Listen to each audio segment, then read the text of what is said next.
오늘까지가 되고, 다음부터 10가지 재앙이 나오죠.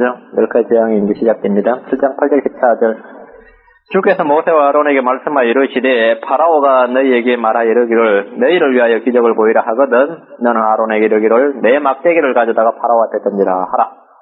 그것이 뱀이 되리라 하시니라. 모세와 아론이 파라오에게 들어가 주께서 명령하신 대로 행하여, 아론이 파라오와 그의 신하들 앞에서 자기의 막대기를 던졌더니 뱀이 되니라. 예, 파라오도 지혜자들과 마법사들을 부르며 이때 이집트의 마술사들도 자기 마술로 비슷하게 행하였으니 이는 그들이 각각 자기 막대기를 던짐에 그것들이 뱀이 되었습니다. 그러나 아론의 지팡이가 그들의 막대기들을 삼키니라. 표현이 독특하죠. 아론의 뱀이 그들의 뱀을 삼킨 게 아니라 아론의 지팡이가 그들의 막대기를 삼켰어요. 그분께서 파라오의 마음을 완악하게 하심으로 그가 그들의 말을 듣지 아니하니 주께서 말씀하신 것과 같았더라. 주께서 모세에게 이르시되 파라오의 마음이 완악하여 백성이 가는 것을 거부하는도다. 우리 10절 말씀을 다 같이 읽읍시다. 시작. 모세와 아론이 파라오에게 들어가 주께서 명령하신 대로 행하여 아론이 파라오와 그의 신하들 앞에서 자기 막대기를 던졌더니 뱀이 되니라. 예. 아론의 막대기가 그들의 막대기를, 아론의 지팡이가 그들의 막대기를 삼켰습니다. 아론의 뱀이 아닙니다. 이게 성경 기술 방법이에요. 오늘 성경 주께서 명령하신 대로 라는 제목으로 말씀을 전하겠습니다. 일단 기도하시기를 위대하시고 거룩하시며 저희를 복주시기를 기뻐하시고 저희를 사랑하시고 은혜를 베푸시며 긍휼이 풍성하셔서 언제나 저희를 돌보아 주심을 감사합니다. 저희의 마음이 완악할 때 주님께서 저희의 마음을 부드럽게 해주시고 저희가 불신 가운데 빠졌을 때 또 저희의 속임수 가운데 빠졌을 때 주님께서 긍휼을 베푸셔서 저희로 하여금 돌이켜서 회복시켜 주시고 마음의 부흥을 일으켜 주셔서 저희로 하여금 늘 하나님 앞에서 복을 받기 합당한 성도들 되도록 도우시기를 간구합니다. 아버지 하나님께서 특별히 하나님의 말씀을, 이 말씀에 대한 조명을 주시고 하나님의 말씀 앞에서 저희가 늘 경건하고 의롭고 또 아버지 하나님 겸손한 마음으로 주의 말씀을 받아들이는 성도들 되도록 은혜를 베풀어 주시옵소서. 아버지 하나님 오늘 특별히 이 말씀을 기름 부어 주셔서 저희 성도들 모두 다 말씀을 잘 받들어 주시고 또 종에게도 은혜를 대해 주셔서 하나님의 말씀을 잘 전할 수 있도록 은혜를 베풀어 주십시오. 예수 우성 기도합니다. 아멘. 우리는 영적 전쟁을 할 때 육신이 얼마나 무익하고 쓸모없는가를 깊이 배우고 체험할 필요가 있습니다. 육신에 대한 신뢰가 무너지면 무너질수록 하나님을 더욱 신뢰하게 되기 때문입니다. 우리는 구약시대에 하나님과 동행한 사람들의 영적 일대기를 살펴볼 때 하나님 앞에서 육신을 처리하기 전까지 얼마나 많은 시련과 시험을 당하고 패배했는지 쉽게 알 수 있습니다. 이 패배를 통한 승리, 죽음을 통한 생명, 십자가를 통한 부활과 같은 이런 간단한 성경의 원리는 신구약을 구별하지 않는 하나님의 영적 법칙이요 우리가 반드시 익혀야 할 기본적인 진리입니다. 성도들이 즐길 수 있는 영적인 복의 정도는 우리를 향한 하나님의 승리의 정도에 비례합니다. 하나님께 철저히 정복당하면 당할수록 하나님께 자신을 내어드리면 드릴수록 깨어지면 깨어질수록 우리는 더 행복합니다. 육신의 힘은 언제나 영혼의 위협이 됩니다. 예수 그리스도께서 죽으셨던 십자가는 저와 여러분이 죽은 십자가가 되어야 합니다. 손실과 거절과 수치와 매착, 연약함 등은 십자가에 예수 그리스도에게 붙었던 말인 동시에 저희들에게 붙은 말입니다. 죄인들을 구원해주는 십자가는 죄인들을 먼저 죽음으로 이끄는 십자가입니다. 오늘 본문을 보십시오. 모세와 아론은 이제 파라오와 본격적인 영적 전투를 시작하고 있습니다. 10절과 20절은 이들이 어떻게 전쟁을 치르며 승리하는가에 대한 한마디로 요약해주는 말이 있습니다. 주께서 명령하신 대로 행하여. 20절에도 주께서 모세와 아론이 주께서 명령하신 대로 행하여. 주께서 명령하신 대로 행하여. 이것이 처음이고 이것이 마지막이며 이것이 성도의 삶의 전부입니다. 이렇게 되기까지 많은 시간이 걸립니다. 지혜가 뛰어난 사람은 지혜를 버려야 합니다. 힘이 넘치는 사람은 그 힘을 쓸모없는 것으로 여겨야 합니다. 돈이 많은 사람은 그 돈이 아무것도 아님을 알아야 됩니다. 그런 후에야 사람들은 주께서 명령하신 대로 행할 수 있기 때문입니다. 주님은 십자가의 죽음을 통과한 것들만 받으십니다. 주님은 살아있는 양이 아니라 제단에서 피 흘려 죽은 양을 받으시는 것과 마찬가지로 육신이 살아있는 사람이 아니라 육신이 그리스도와 함께 십자가에 처리된 사람만 주님이 받으십니다. 온전한 순종은 여기서부터 시작됩니다. 우리의 재능, 우리의 인격, 우리의 소유, 우리의 모든 것은 다 먼저 십자가를 통과한 후에 주님께 드려집니다. 오늘날 사람들은 자신들의 지혜로 하나님을 돕고 싶어하는 듯이 보입니다. 오늘날 주인들은 교회의 도움을 받는 것이 아니라 자신들의 힘으로 교회를 먹여 살리고 받들고 있는 듯이 생각을 합니다. 현대인들은 자신들이 가진 재물로 주님을 도와주는 것처럼 생각합니다. 주님께서 이미 정죄하시고 무용하다고 선언하신 육적인 것들에 너무 높은 평가를 매깁니다.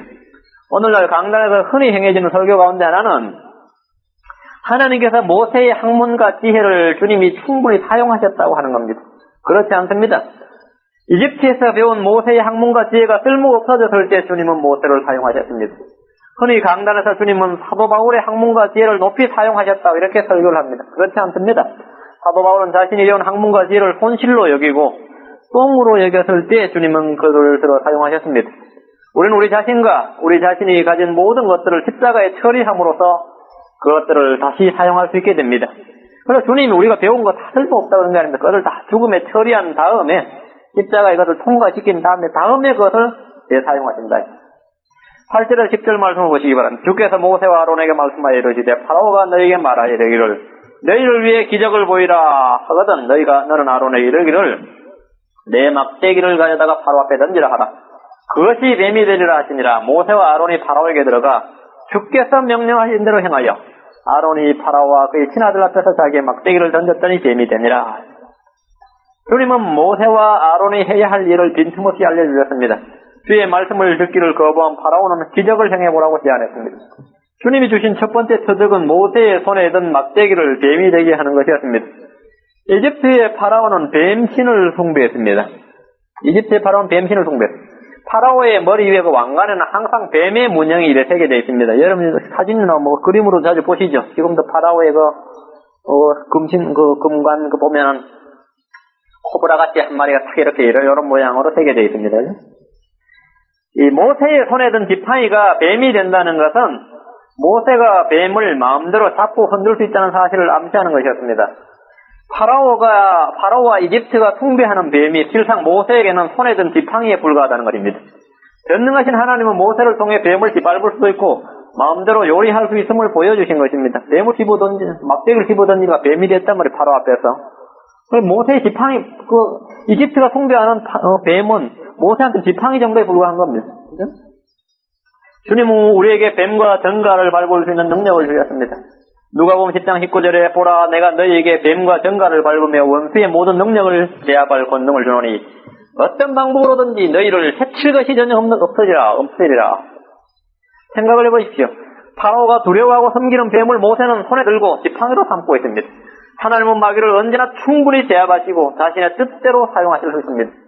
베드로를 밀가불듯이 까불었던 마귀들, 욥을 쥐고 흔들었던 마귀지만 하나님은 그를 코에 낚싯바늘을 걸고 턱을 꿰을 수 있는 분이십니다. 하나님은 새장 속에 쇠를 갖고 놀듯이 마귀를 갖고 노실 수 있습니다. 하나님은 모세와 아론에게 지팡이를 던져 뱀을 만드심으로써 이런 진리를 파라오에게 선포하셨던 것입니다. 모세와 아론은 주께서 명령하신 대로 행했습니다. 이것이 바로 믿음의 순종입니다. 주께 복을 받은 성도들의 삶을 한마디로 요약하면 자기 생각이나 자기 고집을 버리고 주의 명령대로 순종한 사람들임을 쉽게 알 수 있습니다. 노아가 대표적인 사람입니다. 창세기 7장으로 한번 가봅시다. 창세기 7장. 노아의 일생을 한마디로 요약한 말이 그 창세기 7장에 있어요. 창세기 7장 5절입니다. 창세기 7장 5절. 창세기 7장 5절. 노아가 주께서 자기에게 명령하신 대로 다 행하더라. 노아가 주께서 자기에게 명령하신 대로 다 행하더라.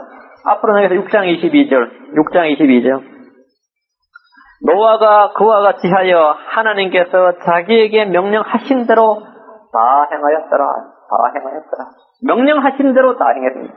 이것이 바로 믿음의 순종입니다.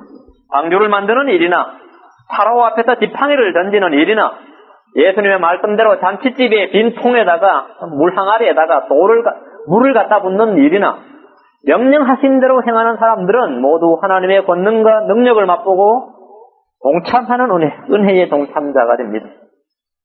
선별적 순종은 불순종입니다. 자기 생각이 들어간 순종은 반역입니다. 출애굽 40년의 여정에서 모세가 한 가장 큰 실수는 바로 주께서 명령하신 대로에다 자기 생각을 더한 일이었습니다. 물론 그런 일이 한번 있었죠. 민수기 20장 8절에 보십시오.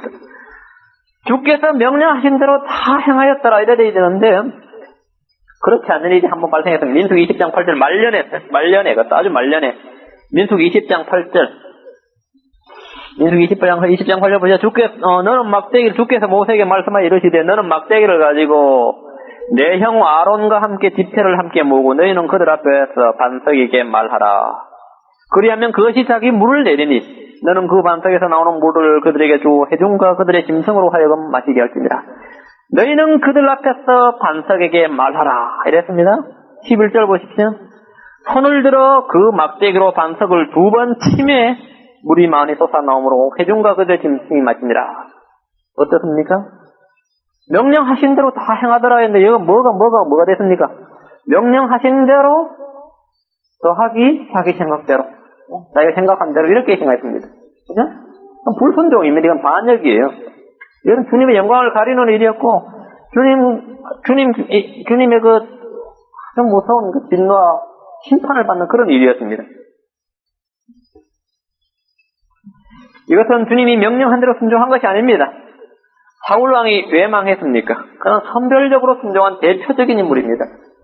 그는 주님의 명령을 있는 그대로가 아니라 자신이 나름대로 이해하고 소화한 방식으로 실행한 사람입니다. 오늘날 교인들은 그런 사람들이야말로 합리적이고 이성적이고 생각이 이쁜 사람이라고 말할지 몰라도 주님은 그런 글을 버리셨습니다. 사무엘상을 보시죠. 사무엘상 한번 해봅시다. 15장. 사무엘상 15장 18절에서 24절. 사무엘상 15장 18절에서 24절. 사무엘상 15장 18절에서 24절입니다. 예. 18절 24절. 주께서 18절 또 주께서 왕을 움직이게 하시며 말씀하시기를 가서 죄인 아말렉 족속을 진멸하되 그들이 손을 대기까지 그들과 싸우라 이랬습니다. 그죠? 이게 주님의 명령이었어요. 진멸시키라 말이에요. 그런데 어떻게 했느냐 하면은 21절 보시면 다만 백성이 마땅히 진멸시켜야 할 것들 중에서 가장 좋은 것으로 길갈에서 주 당신의 하나님께 희생물을 드리려고 양과 소들을 노력하였나이다 하매 다 진멸하라 그랬는데 뭐 예배 드린다고 희생물 드리겠다고 몇몇은 살려뒀습니다. 살려두고 희생물 드리겠다 하면서 취했어요. 해물로 취했습니다. 근데 사울 자신은 그렇게 생각을 하지 않았어요. 사울 자신은 어떻게 생각했냐면 다 행했다고 생각을 했습니다. 사울 자신은 2번에 걸쳐서 어떻게 하면 15장 13절 보시면 사무엘이 사울에게 이른즉 사울이 그에게 이르되 원하건대 당신은 주께 복을 받으소서 내가 주의 명령을 수행하였나이다. 주의 명령을 수행하였나이다. 자기는 수행했다 이거예요. 20절에도 뭐라 그럽니다. 사울이 사무엘에게 이르되 참으로 나는 주의 목소리에 순종하여 주께서 보내신 길로 가서 아말렉 왕 아각을 끌어왔고 아말렉 족속을 진멸하였으나 아각을 끌어오면 안 되고 죽여야 됩니다. 근데 죽여야 되는데 끌어왔어요. 아말렉 족속 진멸하였어요. 사울 생각에는 자신 다 순종했다고 생각했습니다. 나는 주의 목소리에 순종하였나이다 이랬어요. 그러나 주님은 그가 불순종했다고 말씀하십니다. 사무엘과 사울의 시각이 얼마나 다른지 보십시오. 이것이 영적인 그리스도인과 육신적인 그리스도인의 차이입니다. 이것이 하나님의 사랑과 불경건한 그리스도인들의 차이입니다. 참으로 우리의 자아는 십자가에 처리되기 전까지 이런 진리를 배우지 못합니다. 대부분은 사울과 같이 생각하고 행동하며 당당히 외칩니다. 내가 주의 명령을 수행하였나이다. 사울은 하나님의 말씀을 참고 교본으로 생각한 사람입니다. 사람이 어떻게 기록된 대로 성경대로 주께서 말씀하신 그대로 다 행하면서 살 수 있는가? 오늘날 이렇게 강변하는 그리스도인들이 대부분이 다 사울처럼 생각합니다. 어떻게 기록된 대로 어떻게 성경대로 다 행합니까? 굉장히 당당합니다. 이것은 오늘날 현대교회의 교인들의 머리와 마음을 완전히 지배하고 있는 사고방식입니다. 그래서 성경에 있는 것 얼마 좀 행하고 나머지 안 행한 것은 나는 주의 명령대로 수행하였나요? 이렇게 말을 해요. 그렇게 고백을 합니다. 그래서 대충 말씀대로 행하고 자기 이득을 다 챙기면서 사는 것을 하나님의 영광을 위해서 그렇게 했다 이렇게 말을 해요. 이게 완전히 사울의 사고방식이에요. 그렇습니까? 사울의 사고방식이 오늘 현대 교인들을 완전히 지배하고 있습니다. 주께서 명하신 대로 다 행하였나이다. 이것은 어차피 원천적으로 불가능한 일이라고 생각을 합니다. 그래서 그렇게 행할 수 있는 사람은 아무도 없기 때문에 그렇게 행해서는 우리가 못한다고 생각을 해요. 그럼 어떻게 해야 되냐? 부분적으로 행해야 된다. 부분적으로. 그래서 주의 명령을 들은 대로 다 행하는 것이 아니라 주의 명령을 들은 것을 내가 충분히 내 나름대로 소화해서 내가 이해하는 방식대로 좀 더하고 빼고 해서 그렇게 행하는 것이 잘하는 것이다. 이렇게 믿어요. 그리고 그렇게만 하면 또 그렇게 행동해요. 11절과 12절 다시 본문 출애굽기 17장 11절 12절 다시 본문. 이 파라오도 지혜자들과 마법사들을 부르매 이때에 이집트의 마술사들도 자기 마술로 비슷하게 행하였나니 이는 그들이 각각 자기 막대기를 던지매 그것들이 뱀이 되었습니다. 그는 아론의 지팡이가 그들의 막대기를 삼습니다. 모세와 아론이 행한 기적을 본 파라오는 공중의 지혜자들과 마법사들을 불렀습니다. 디모데후서 3장 8절에 따르면 이들 이름이 나오죠. 얀네와 얀보레라. 얀네와 얀보레라. 바울사도가 이들이 누군지 이름을 밝혀놔서 얀네와 얀보레입니다. 하나님의 이적은 항상 완전한 말씀과 함께 증거됩니다. 반면 마귀의 표적은 사람들을 속이기 위한 것입니다. 우리는 마귀의 능력을 결코 무시해서는 안 됩니다. 마귀는 하늘에서 불을 내릴 수 있고 큰 표적과 이적을 행할 수 있으며 병을 고칠 수 있습니다. 마귀는 주님 앞에서도 자신의 능력을 한번 보여준 적이 있습니다. 누가복음 4장 5절에 보면 또 마귀가 그분을 데리고 높은 산으로 올라가 순식간에 세상의 모든 왕국을 보여주며 이너 모먼트 순식간에 세상의 모든 왕국을 보여주며 주님 앞에 완전히 뭡니까? 공자 앞에 문자 쓴다는 말 있죠. 주님 앞에 이적을 보여주는 겁니다. 순식간에 세상 왕국을 딱 보여줬어요. 능력이 대단하죠? 네. 그런 순식간에 세상의 모든 왕국들을 보여줄 수 있는 그런 능력이 있었습니다. 주님은 교회와 성도들이 마귀의 유혹에 빠져들지 않도록 늘 깨어있고 기도할 것을 명령하셨습니다. 이집트의 마술사들은 이런 능력들로 인해서 신들로 추앙받는 사람들이었습니다. 출애굽기 12장 12절과 18장 11절에 보면 이들이 신들. 아론의 지팡이가 그들의 막대기들을 삼킨 것은 하나님께서 모세를 파라오의 신이 되게 하신 약속에 따른 것입니다. 우리는 주님을 거부하고 반역하는 것보다 하나님의 능력의 비슷함을 모조하여 인간을 기쁘게 함으로써 개인들의 마음을 안심시키고 주님 두려워하기를 막는 행위가 훨씬 악하다는 사실을 알 수가 있습니다. 주님의 말씀의 빛을 거부한 죄인들에게 강한 미혹의 영을 보내시는데 파라오 역시 그런 경우에 해당합니다. 본문으로 13절 그분께서 파라오의 마음을 완악하게 하심으로 그가 그들의 말을 듣지 아니하니 주께서 말씀하신 것과 같았더라. 주께서 말씀하신 것과 같았더라. 이 세상에서 가장 큰 비극은 죄인들의 마음이 주의 권능과 표적을 보고서도 더욱 악해지는 경우입니다. 죄인들은 극심한 고통 가운데서도 회개하기보다 주님을 원망하고 저주합니다. 마태복음에는 불타는 용광로 속에 던져진 죄인들이 그 불타는 용광로 속에서 무엇을 하는지 이렇게 기록하고 있습니다. 마태복음 13장 42절에 보면 불타는 용광로 속에 던져 넣으리니 거기서 회개하더라 눈물을 흘리더라 후회하더라 그런 게 아니에요. 거기서 뭔가 통곡하며 이를 갈게 되리라. 불타는 용광로에서 할 일이 뭐냐? 통곡하며 이를 간다. 요한계시록에 예언된 대환란 때의 죄인들은 무엇을 하는지 한번 보십시다. 계시록 66장으로서 막 쏟아지는 우박 우박이 얼마나 큰지 말했죠. 맞으면 죽어요. 우박이 얼마나 큰지. 그런 우박이 떨어지고 또 막 병이 나고 재앙이 덮쳤을 때 계시록 16장 11절 그들이 뭐라고 하는지 보십시오. 계시록 16장 11절 하도 아파서 혀를 깨물면서 그죠? 사람들이 아픔으로 인하여 자기 혀를 깨물며 11절 또 자기의 아픔과 흠대로 인하여 하늘의 하나님을 모독하고 자기 행실을 해제하지 아니하더라. 하늘의 하나님을 모독해. 계시록 16장 11절에 그러니까 여러분 화상을 입거나 암이 걸리거나 피부병이 걸리거나 너무 아프면은 그 사람이 보통 회개를 할 것 같은데 이 마음이 더 완악해져가지고 막 주님을 모독하고 저주한단 말이죠. 이건 취할 필요 없습니다. 이래 되면 16장 21절 16장 21절 또 무게가 각각 1달란트나 되는 큰 우박이 하늘에서 나와. 무게가 1달란트. 사람들 위에 떨어지면 사람들이 그 우박의 재앙으로 인하여 하나님을 모독하니 이는 그 재앙이 지극히 크기 때문입니다. 재앙 가운데서 뭐 하느냐? 하나님을 모독하는 겁니다. 그들이 하는 일은 하나님을 모독하는 일입니다. 몸이 상하고 아프고 재앙으로 망할 때 마음은 더욱 완악해집니다. 이게 파라오의 심성이죠. 마음의 완악함을 치유할 수 있는 어떤 치료제가 없어요. 마음의 완악함을 치유할 수 없는 병입니다. 그런데 지금 본문의 13절은 출애굽기 7장 13절이 본문의 13절은 로마서 9장 18절과 함께 예령론자들이 하나님의 주권과 특별한 은총을 강조할 때 매우 자주 인용하는 구절이에요. 로마서 9장 18절에 보면 그런 게 있죠. 그런데 그분께서 긍휼을 베풀고자 하는 자에게 긍휼을 베푸시고 완악하게 하고자 하는 자는 완악하게 하시느니라 이 말씀이죠. 근데 이 파라오가 바로 이격이 해당한다 해서 이 구절들은 파라오의 죄와 심판에 대한 변명으로 주어진 말씀이 아니라 저희들에게 경고와 훈계로서 주어진 말씀입니다. 그런데 하나님께서 그렇게 하셨는데 어떡하냐 뭐 이런 식이 되는 거죠.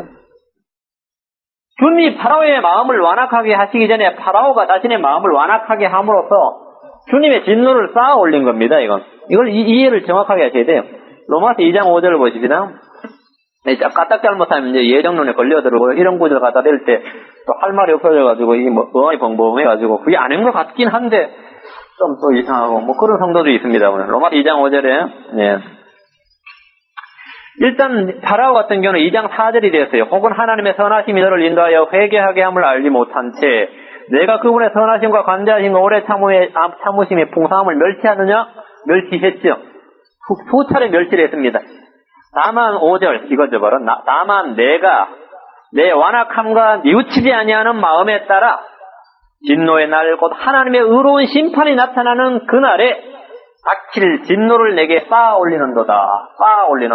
그래서 파라오는 바로 완악함과 뉘우치지 않은 마음에 따라서 계속 진노를 쌓아 올려서 심판의 날에 딱딱 했을 때 뭡니까? 심판을 받은 거예요. 딱 카운트다운이 끝이야. 은혜의 때가 끝났습니다. 그래서 드디어 주님께서 뭡니까? 이제 은혜는 가고 심판이 왔다. 그래서 이제 지금 주님께서 심판하시는 거예요.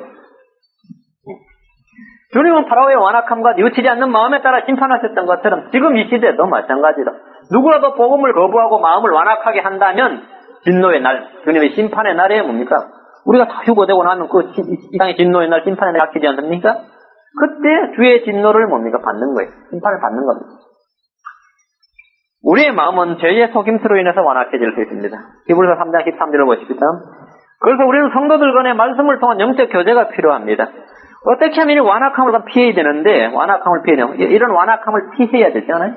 내 완악함과 뉘우치지 않은 마음, 이걸 피해야 되는데, 성도들, 불신자들은 그래서 치고, 성도들 강연에 이래 되는 건 골치 아프죠? 히브리서 3장 13절. 오직 오늘이라 일컫는 동안에 서로 날마다 권면하여 너희 중에 하나라도 죄의 복임수를 통하여 완악하게 되지 않도록 하라. 참 지역교회가 이 동네의 교회가 되고 동네의 교인들이 다 했으면 좋아요. 그럼 교회에 매일 모이는 건 매일 저녁에 뭐 교회가 완전히 뭐가 됩니까? 매일 들리는 하루에 한 번씩 들리는 그런 교회가 되면 좋죠. 제가 신촌에 있을 때 신촌교회가 있었는데 퇴근하는 사람들이 신촌에서 버스 신촌 뭐 정류장이든지 신촌 지하철역에 내리는 거 신촌 교회에 들려서 기도하고 집에 퇴근 코스가 그래 돼요. 이제 퇴근하고 가는 거 얼마나 좋아요. 아침에 새벽 기도 갔다가 교회에서 주는 토스트하고 커피를 마시고 출근을 해요. 맞다지. 오직 오늘이라 일컫는 동안에 서로 날마다 권면하여. 이건 날마다 그러지 교회가. 지금 이렇게 멀면 일주일에 한 번 오기도 힘드니까요. 너희 중에 하나라도 죄의 속임수를 통하여 완악하게 되지 않도록 하라. 죄의 속임수를 통하여. 너희 중에 하나라도. 교인 중에 한 명이라도 죄의 속임수를 통하여 완악하게 되지 않도록 하라. 파라오 곁에 얀네와 얀브레와 같은 마술사들로 인해서 파라오는 더욱더 완악해졌습니다. 그렇죠? 곁에 요셉을 두었던 파라오나 곁에 다니엘을 두었던 느부갓네살이나 다리오 왕을 한번 생각을 해보십시오.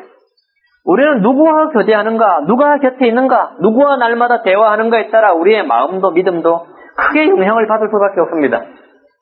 성도들은 일주일에 최소한 2번 이상 만남과 모임을 가져야 됩니다. 지금 이 세상의 죄악의 조류는 그만큼 크기 때문입니다. 일주일에 5일 이상, 아니면 6일, 7일, 불신자들과 부딪히며 사는데 그나마 교회의 집회와 모임마저 빠져버린다면 죄의 속임수를 이기는 일이 결코 쉽지 않습니다. 내가 아무리 영적이라고, 내가 아무리 경건하다고 해도 성경에 나오는 속임수를 몇 개 있죠. 재물의 속임수, 죄의 속임수, 불의의 모든 속임수, 사람의 속임수 이런 말이죠. 이 속임수를 다 헤쳐나가기는 어렵습니다. 다음에 마가복음 16장 14절 한 구절로 보세요. 마가복음 16장 14절 보세요. 우리의 완악함, 이 완악함 말이죠. 성도의 마음이 아주 부드러워야 돼요. 우리 교육학에서 보면 이런 말이 있어요. 어떤 사람이 공부를 잘하는가, 아니 어떤 사람이 이 배움이 깊어지는가 하면 IQ가 좋은 사람이 아니라 보통 IQ보다 EQ가 더 중요하다 그런 말이 왜 나오냐면 수용성 감각이란 말, 수용성 감각. IQ가 90밖에 안 된 두 자릿수하고 IQ가 150 되는 사람이 있는데 누가 더 잘 배우는가는 그 IQ에 결정나는 게 아니라 마음 가운데 수용성 감각이 있는 사람이 더 잘 좋은데, 스펀지처럼 흡수하는 사람이 가르치면 그것을 신기하고 놀라워하고 기이하게 여기고, 그런 호기심이 있고 이런 사람이 머리가 좀 나쁘긴 해가지고 이해 좀 못하긴 하는데, 꾸준히 덤벼들고 하고 재밌어하고 하면서 잘 배워요. 그래서 습득이 빨라, 실제로.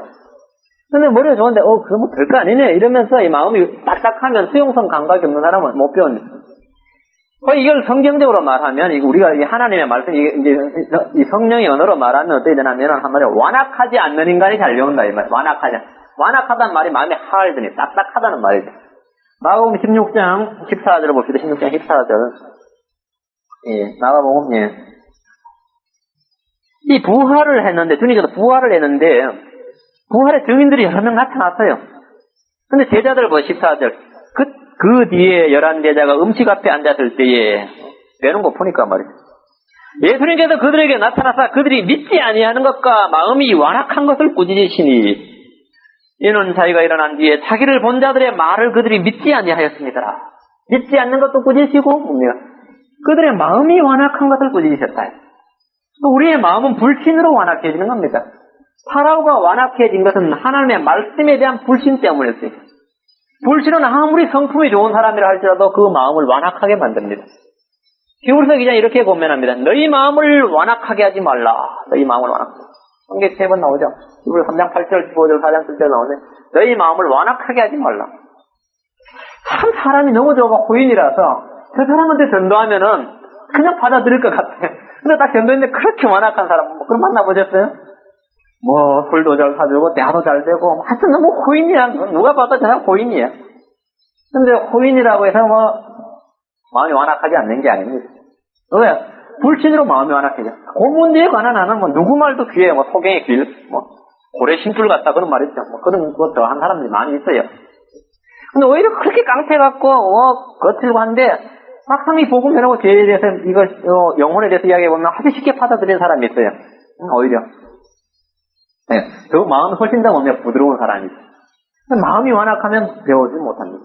지금 이 시간 설교가 귀에 들리지 않고 마음에 받아들이지 않고 교회 모임이 점점 멀어지고 성경이 읽히지 않고 기도가 게을러지고 입을 열어 전도를 한 적이 없고 어리석은 생각이 나를 사로잡고 앞날이 걱정되고 기타 등등 이런 일들이 있을 때 이 시간 여러분이 해야 할 일은 마음을 완악하게 하지 말고 회개해야 합니다. 예배 시간이 아깝다는 생각이 들기 시작하면 이 영적인 혁신호에 예배 시간이 아깝다 이거 끝난 겁니다. 교회 가는 거 피곤하고 힘들고 귀찮다 이런 생각이 들면 마음이 하나씩 완악해진 상태입니다. 성경 공부하는 시간은 빠져도 된다 이런 생각을 가진다면 이 파라오의 마음과 동일한 상태라고 할 수 있습니다. 이런 성도들은 지금 부흥이 필요할 때, 부흥이 필요할 때 예레미야 4장 3절 파라오가 우리보다 교육을 덜 받은 사람이 아닙니다. 파라오가 우리보다 심성이 훨씬 더 악한 사람이라서 본래보다 아주 싸가지가 없고 못돼 먹은 사람이 아니에요. 그 사람 통수권자여서 성분이 왕을 하고 남을 그런 통수권자인 사람입니다. 파라오 이 싸가지 없는 놈 그런 게 아니다. 싸가지 없기로 따지면 나나 파라오나 비등비등한 거지. 여기 앉아있는 분이 훨씬 인격이 뛰어난 사람이 아니다 말이에요. 예레미야 4장 3절 주께서 유다와 예루살렘 사람들에게 이같이 말씀하시느니라. 너희의 묵은 땅을 갈고 가시는 불 속에 씨를 뿌리지 말라. 너희 묵은 땅을 갈고 마음을 새롭게 함으로 변화를 받는 일은 우리의 책임이면 내가 해야 할 일입니다. 호세아서 10장 12절 한 절 더 보시죠. 호세아 10장 12절 뒤로 넘어가서 호세아 10장 12절 다니엘 뒤에 있습니다. 호세아 10장 12절 호세아 10장 12절 너희는 너희 자신을 위하여 의를 심고 긍휼을 거두되 의를 심고 긍휼로 거두며 너희의 묵은 땅을 부술지니 이는 지금이 곧 주를 찾을 때이기 때문이라. 마침내 그분께서 혹사 의를 지같이 너희에게 내리시리라. 죄인들에게 복음이 필요한 것과 같이 성도들에게는 부흥이 필요합니다. 우리는 날마다 부흥이 필요합니다. 우리의 마음을 완악하게 하지 말고 우리의 묵은 땅을 갈고 묵은 땅을 부술지니 이 말씀이 우리에게 지금 필요해요. 우리의 책임이에요 지금. 너희 출애굽기로 가서 본문 와서 7장 14절입니다. 출애굽기 7장 14절. 본문 와서 백수들. 출애굽기 7장 14절. 주께서 모세에게 이르시되 파라오의 마음이 완악하여 백성이 가는 것을 거부하는도다. 파라오의 마음이 완악하여 백성이 가는 것을 거부하는도다. 모세와 아론이 일으키는 표적을 통해서 파라오는 아무것도 배운 것이나 깨달은 것이 없습니다. 사람들은 표적을 보면 다 믿을 것 같지만 실제로 표적은 아무에게도 믿음을 주지 못합니다. 믿음은 오직 하나님의 말씀을 들음으로서만 옵니다. 표적은 복음 전파의 보조 수단이지 그 자체로만은 아무런 의미가 없습니다. 사도행전 14장 3절에 보면 그러므로 그들이 오랫동안 머물며 주 안에서 담대하게 말하며 하나님의 말씀을 전했어요. 주께서 그들의 손으로 표적과 이적을 행하게 하사 은혜의 말씀의 증거를 주시니라. 표적은 뭐냐? 표적과 이적은 뭐냐? 은혜의 말씀의 증거를 주시니라. 보조수단이라 말입니다.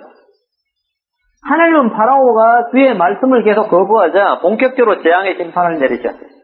말씀을 통해 믿기를 거부하는 사람들은 심판을 통해서 주님을 알게 됩니다. 파라오가 아무리 고집이 세고 완악해도 주님을 이기거나 주님을 당할 수는 없습니다. 10장 13절에 보시면 주님이 뭐라 그래요? 파라오한테 한번 계속해보자 그랬죠. 내가 어느 때까지 내 앞에서 내 자신을 낮추기를 거부하겠느냐? 내가 어느 때까지 파라오한테 내가 어느 때까지 내 앞에서 내 자신을 낮추기를 거부하겠느냐? 이는 끝까지 하려면 한번 해보라는 주님의 도전입니다. 얼마든지 버텨보라 이겁니다. 계속해보자 이거예요.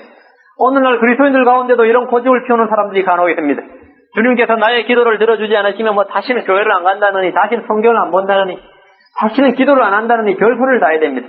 마치 어린애가 자기가 잘못해놓고 부모에게 금식을 선포하면서 밥을 굶거나 입을 닫고 무언의 시위를 하면서 협박하는 꼴입니다.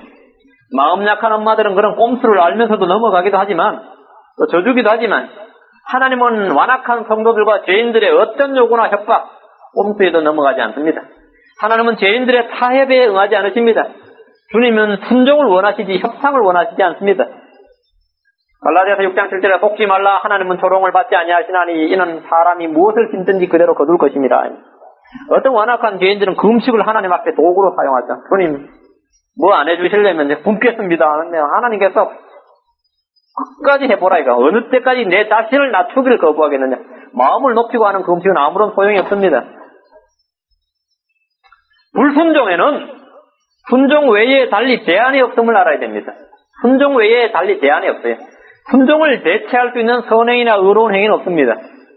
하나님께서 명하신 것은 그것을 순종하기 전까지 절대로 참된 평안과 기쁨을 누릴 수 없습니다. 나를 향한 주님의 뜻을 꺾기 위해서 선교사를 지원하거나 풀타임 사역을 지원하거나 가진 재산을 다 바치거나 이런 재산을 봉사활동을 하거나 그 무엇을 해도 순종을 대신할 수는 없습니다. 주님은 바로 그걸 순종하라 그래. 그 순종 외에는 한 주님께서 기쁨을 취하시지 않습니다. 어쩌면 이 책에 보면 거기 자기 형제 간병한매 스티브 킴이라고 여기 그 사람이 여기 문서 사역을 많이 한 출판업자예요. 여기 그리고 한국복음서원이 본래 미국에서 먼저 미국에서 어쩌면 이 책이 다 출판됐습니다. 영어로 다 출판이 되고 다음이 그 한국어로 번역된 겁니다. 여기. 한국어에서는 생명말씀대로 번역할 때는 중국어로 번역한 게 워치만이 중국어 설교를 번역한 게 아니라 영어로 된 걸 번역한 거예요. 번역봉시나 이런 사람들이. 그걸 많이 번역해가지고 안 나왔는데, 여기 미국 사역의 그 책임자가 스티브 킴이에요. 그 스티브 킴이라는 사람은 목사면서, 이 캘리포니아, 여기 사람입니다. 여기 한국복음서원 여기 본부가 애나하임에 있어요. 가까운 데 있어요. 그 사람이 제가 알고 UCLA인가, UC 버클리인가 해서 여기 명문대학을 다녔어요. 박사 과정에 있었던 사람입니다. 친구가. 워치만 이제 감옥에 잡혀가고 그런 때 아니에요. 이 사람 워치만이 책을 막 영어로 해가지고 할 때 하나님 어느 날 토요일 날 이제 설교 준비를 하는데 주님이 하는 말씀이 야 니 박사학위 포기해라 이렇게 돼. 박사학위가 웬만하면 포기해라. 근데 이 양반 어떻게 생각하냐 하면 스티브 킴이라는 분은 내가 박사학위라도 받아야 이게 떳떳하고 당당하고 안 그렇습니까? 말빨도 좀 서고, 또 복음의 캠퍼스 복음화도 좀 유리하고, 뭘 해도 낫지 않겠습니까? 근데 주님은 자꾸 마음한테 포기해라, 그거 포기해라. 네가 그걸 포기하든지 성령 충만을 포기하든지 둘 중에 하나 하라, 이런 것 같아. 그래, 밤새도록 이 양반이 싸우다가, 결국은 박사학위를 포기해야 돼. 근데 박사학위 포기한 시점이 언제냐면, 마지막 교수하고 이제, 논문까지 다 통과되고, 마지막 면접 디스커션만 하면 끝나는 과정이었어요. 그거 놓고 포기하고 나왔어요. 근데 그 양반이 그걸 하고 나서 뭘 했냐면 성령 충만을 경험을 했는데 그 간증에 보면 이런 말이 나와요. 성령 충만의 결과가 이런 것인 줄 알았다면 옛날에 벌써 포기했다. 근데 사람들은 어떻게 생각하냐면 주님 무릎 꿇고 이제 그때 금식기도를 하지. 주님, 이것만 허락하신다면 제가, 주님 나한테 평생 뭐라고 해도 내가 다 하겠습니다. 그래. 다시 중국으로 가라 그래도 가고, 아프리카로 가라 그래도 가고, 제가, 뭘 하라고 해도 할 테니까, 주님, 이거는 이번에 허락을 해주시고. 근데 주님은, 그 나머지가 필요 없고, 지금 내가 니한테 명한 그걸 순종하라. 지금 내가 니한테 명한 그걸 순종하라. 내가 주님의 뜻을 물리기 위해서, 주님의 뜻을 꺾기 위해서 이것저것 다른 거 하겠다, 봉사하겠다, 주님 앞에 협상과 타협안을 제시하면 안 됩니다. 주님께서 내 안에 자신의 뜻을 제시해 주시면 거기에 순종을 해야 되지, 불순종한 후에 다른 무엇으로 그것을 보충하려고 해서는 안 됩니다. 오늘날 많은 성도들이 주님의 부르심을 받았지만 그 부르심을 거절하고 자신이 생각했던 자신의 뜻대로 삶을 살아갑니다. 그들은 단지 교회 생활 잘하는 것 이상으로는 주님의 뜻을 행하려 하지 않습니다. 말은 그렇게 하지 않지만 실생활을 들여다보면 주님은 내 삶의 목적과 중심이 아니라 주변의 언저리에 머물며 나의 성공과 성취를 도와주는 도구로 전락해 있습니다. 열심히 기도는 하지만 속을 들여다보면 나는 주님의 뜻을 이루는 종이 아니라 주님이 나의 뜻을 이루어주는 강력한 후원자로 만들어 놓고 있습니다. 오늘도 주님은 기도의 형식으로 내가 지시해둔 사항들, 내가 미리 부탁해둔 많은 것들을 차질없이 수행해야 하는 비서관처럼 되어 있습니다. 어느덧 나는 주님이라고 부르면서 주님은 나의 종이 되어 있습니다. 오늘 우리는 주께서 명령하신 대로 행하는 모세와 주께서 명령하신 것을 거부하는 파라오를 통해서 많은 교훈을 얻을 수 있습니다. 저와 여러분은 주님의 위치와 지위에 두는 법을 배워야 합니다. 우리는 주님을 마땅히 나의 주인으로 만유의 주로 섬기는 법을 배워야 됩니다. 주님은 모든 일에서 온전히 순종을 요구하십니다. 오늘날 많은 그리스도인들이 성경을 읽고 공부한다고 하면서 자기 사랑과 자기 연민과 자기 추구와 자기 신뢰와 자기 의와 자기 발전과 자기 성취, 자기 방어, 자기 만족 등 모두 자아가 중심이 되어 있습니다. 이것은 경건한 종교심과 육신의 열심을 자극할 수 있지만 결코 주님을 기쁘시게 해드릴 수 없습니다. 주님이 시간 저희 안에 두신 성령을 통해서 우리의 육신을 온전히 십자가에 못 박고 자아를 처리하도록 촉구하십니다. 주님은 무엇이든지 주의 명령대로 순종하기를 원하십니다. 십자가의 참된 의미를 깨닫고 그 앞에 자신을 기꺼이 내어놓기를 거부하는 성도들은 종교적인 만족과 자기 열심을 헌신이라고 생각하면서 살아갑니다. 교수대나 정기의자 양기를 좋아하는 사람이 없듯이 십자가를 좋아하는 사람은 없습니다. 우리는 너무나 십자가를 미화해서 그 길이 황금과 꽃이 갈린 그런 황금길인 줄 생각하지만 십자가의 길은 고난과 반발과 손실의 길입니다. 주님은 우리에게 우리 몸을 거룩한 산 제물로 드리라고 요구하십니다. 여기에 무슨 기쁨과 즐거움이 있겠습니까? 다만 드린 후에 얻어지는 열매를 통해서 기쁨을 얻겠지만 드리기 전에는 고뇌와 범민으로 차게 마련입니다. 드린 후에는 간증이 있겠지만 드리기 전에는 죽으면 죽으리라는 비장한 결심과 단호한 의지가 필요한 법입니다. 순종하기 전에는 항상 순종한 연후에야 간증이 있지 기쁨이 있지만 순종하기 전에는 항상 갈등과 고뇌와 절망이 있어요. 십자가 앞에 십자가를 지기 전까지 누가 기쁨과 즐거움이 있겠습니까? 그래서 거기에 우리가 필요한 게 뭐냐? 비장한 결심과 단호한 의지. 죽으면 죽으리라. 죽으면 죽으리라. 망하면 망하리라. 이런 게 필요해요. 거기에 주시는 복이 그 순종에 따른 결과가 복이지 복을 받고 순종하는 게 아닙니다. 우리는 우리의 마음과 행동에 따라 주님을 기쁘시게도 할 수 있고 슬프시게도 하고 참담하게도 할 수 있습니다. 특히 내 안에 거하시는 성령님을 근심시킬 수도 있고 슬프시게 할 수도 있고 소멸시킬 수도 있습니다. 우리는 우리의 마음과 행동에 따라서 모든 결과가 주어지는 겁니다. 우리의 믿음이 순종으로 드러나지 않는다면 우리는 어떤 영적인 승리도 맛볼 수 없으며 주님 우리를 통해 조금의 영광도 받으실 수 없습니다. 모세와 아론이 완전한 순종의 첫 발을 내디뎠을 때 이집트와 파라오는 주의 두려우심을 접했습니다. 순종의 발걸음에 주께서 명령하신 대로 순종하기 시작했을 때 파라오는 비로소 주의 권능의 역사를 맛보기 시작했어요. 그리고 이집트의 신하들은 주님을 알아가기 시작했습니다. 이제 시작이. 그리고 주의 능력을 접하기 시작했습니다. 주님은 모세의 능력과 모세의 지혜를 필요로 하신 것이 아니라 모세의 믿음과 모세의 순종을 필요로 했습니다. 이는 오늘날 우리 교회에도 그대로 적용되는 영적 진리입니다. 사랑하는 성도 여러분, 우리의 싸움은 단순히 세상적인 태도에 대한 것이 아니라 이 세상의 영에 대한 것입니다. 우리는 파라오라는 한 개인, 한 인간과 싸우는 것이 아니라 파라오를 움직이는 마귀를 대적하는 것입니다. 전적으로 주님 앞에 순복하는 성도가 아니라면 누가 마귀를 대적해서 싸울 수 있겠습니까? 주의 명령에 순종하는 것은 수동적인 상태를 의미하지 않습니다. 주의 명령에 순종하는 것은 그리스도인들의 가장 강력한 능동적인 활동을 가능케 하는 것입니다. 주의 명령에 순종하는 것이 사랑입니다. 여러분, 사랑은 하나님은 사랑이십니다. 서로 사랑하라, 내 이웃을 내 몸같이 사랑하라. 사랑을 오늘 현대교회에서 얼마나 많이 합니까? 사랑의 정의가 뭔 같아요? 사랑의 정의. 성경에 사랑의 정의가 나옵니까? 요한 2서 6절, 요한 2서 6절, 사랑의 정의가 여기 나와요. 사랑이 뭐냐? 성경이 정의하는 사랑의 정의가 여러분 이거 아셔야 돼요. 사랑의 정의가 뭐냐? 사랑이 뭔 것 같습니까? 이거 모르면, 이거 안 되면, 우리는 하나님을 사랑하는 것도 아니거니와, 사랑이 뭔지 모르는 겁니다. 주께서 명령하신 대로, 다 행하였더라는 이게 노하든지, 못하든지, 누구든지 하여튼 믿음의 선진들이 여기서 모든 게, 이게 진짜 주님을 사랑하는 건데요. 요한이서 6절에 보시면, 여기 사랑의 정의가 나와요. 우리 같이 읽읍시다. 시작. 또 사랑은 이것이니, 곧 우리가 그분의 명령대로 걷는 것이요.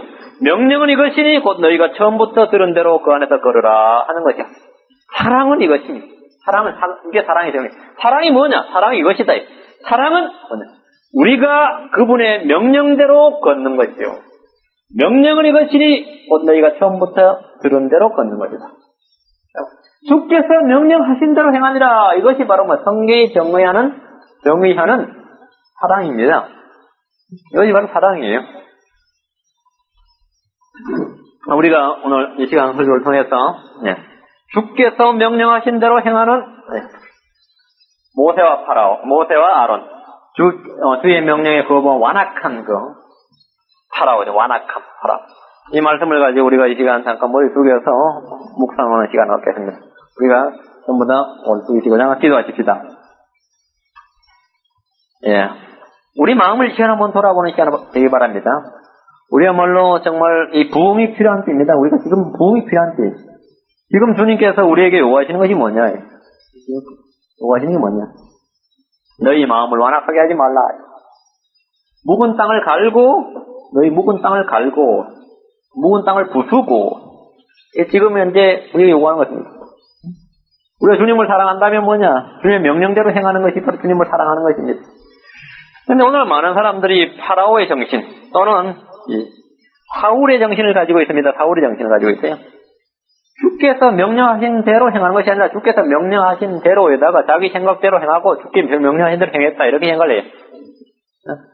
그 선별적 순종, 불완전한 순종을 완전한 순종이라고 생각하고 그것이 일반 신앙생활이 아니겠거니 신앙생활이 아니겠느냐 이 정도로 생각을 합니다.